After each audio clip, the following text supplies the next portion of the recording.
Getting into a hobby for the first time as a beginner can be overwhelming. Sometimes it feels like your head is spinning and money is spewing out of your pockets uncontrollably. But it doesn't always have to be that way. Pickleball is in a unique position in that the sport isn't that expensive and it's also simple to learn. Today, we will take you through the process of getting started in pickleball as a complete beginner. First, find someone you know. The easiest and most efficient way to get started in pickleball is to find someone you know who is really into it. It's incredibly likely that they will do whatever they can to give you a healthy start to the sport. Pickleball players are always searching for new players to play with. Most of your beginner pickleball problems will be solved just by finding someone that can teach you the ropes. Rest assured, pickleball isn't hard to learn. It's just easier when you have a friend or family member there to help.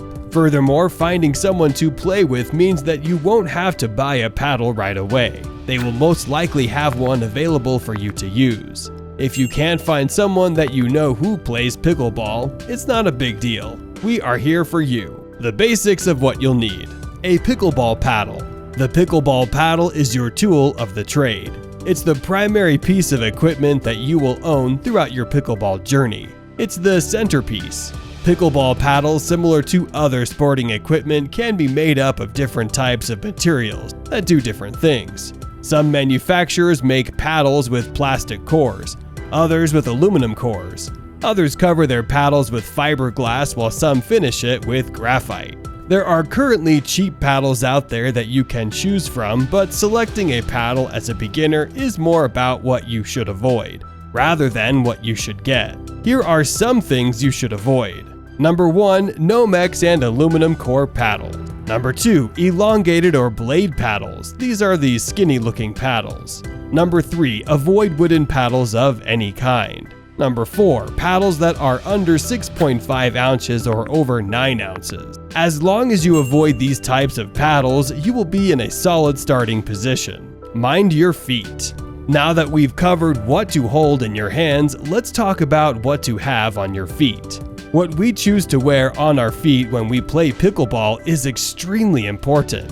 Injuries and other concerns can crop up when you play pickleball. Court shoes. Court shoes give you support on all sides of your shoe. This is great for the constant lateral you see in pickleball. They aren't as heavy duty as tennis shoes, but they do the job. As you've probably guessed, court shoes are best if you're going to be playing a lot indoors and on a gymnasium floor. They will give you excellent traction on the floor due to the flat rubber soles and will allow you to bounce side to side with ease. Tennis shoes. If you're going to be playing on an actual tennis court, purchasing a pair of tennis shoes is going to be your best option for footwear. Tennis court is very rough and textured. Your legs will thank you later. Learning pickleball. Now that we have covered what you require for pickleball, let's learn the basics. There are 2 important rules to know. The kitchen rule. This is one of the most notorious rules in pickleball. The kitchen, also called the non-volley zone, is a section of the court that is 7 feet from the net on each side. Here is the kitchen rule in a nutshell. You cannot volley a ball while your feet are inside the kitchen, or if the momentum from you hitting a volley makes you step into the kitchen. A volley is simply where you hit the ball in midair before the ball has bounced. If the ball bounces, you can safely step into the kitchen to hit it. But if it hasn't hit the ground yet and you volley it while in the kitchen, then it's a fault.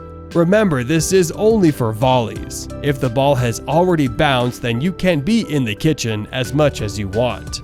The reason why this rule exists is so that people don't stand at the net and just smash everything over. The double bounce rule. The double bounce rule means that the ball must bounce once after the serve and return serve. What this means is that when someone serves the ball, the return server cannot hit it out of midair, volley.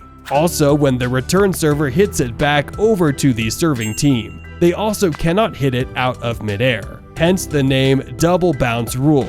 It must bounce on each side once before any volleys can begin. This one can be pretty hard to get used to because it's easy to forget. It's also very tempting to hit balls in the air. The best way to avoid this mistake is to consciously remind yourself not to step too far forward when you or your partner serve the ball. Now, go out there and play some pickleball. Thank you for watching the video, and we'll see you guys in the next one.